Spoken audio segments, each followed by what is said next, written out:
கையை மேலே தூக்குனா வலி, கையை சைடில் கொண்டு போய் இங்கே வரைக்கும் தூக்குனா வலி, பின்னாடி கொண்டு போய் பிடிச்சா வலி, நைட் இந்த பக்கம் திரும்பி பார்த்தா அம்மா போடுற இடத்துல வலி, இந்த மாதிரி இருக்குங்களா? இது பெரிய arthritis, frozen shoulder or adhesive கேப்சுலைட்டிஸாக இருக்கும்.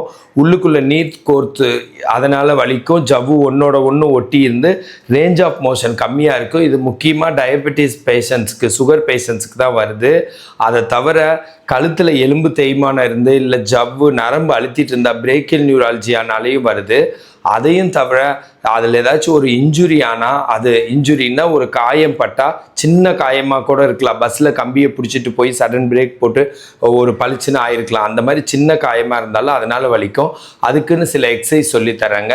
இப்படி கையை கோர்த்து மேலே 1 2 3 4 5 6 7 8 9 10 இப்படி கீழே போட்டு 1 2 3 4 5 6 7 8 9 10 இந்த மாதிரி 7 தடவை ஒரு செட்டு, அந்த மாதிரி 3 செட்டு 21 தடவை செய்யலாம்.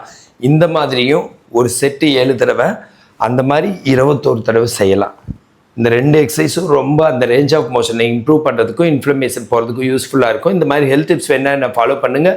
ஃபிசியோதெரப்பி கன்சல்டேஷன் வேணா எனக்கு கால் பண்ணுங்கள். ஃபிசியோதெரபிஸ்ட் நல்ல ஆப்பர்ச்சுனிட்டிஸ் வேணா எனக்கு கால் பண்ணுங்கள். This Prakash physiotherapist.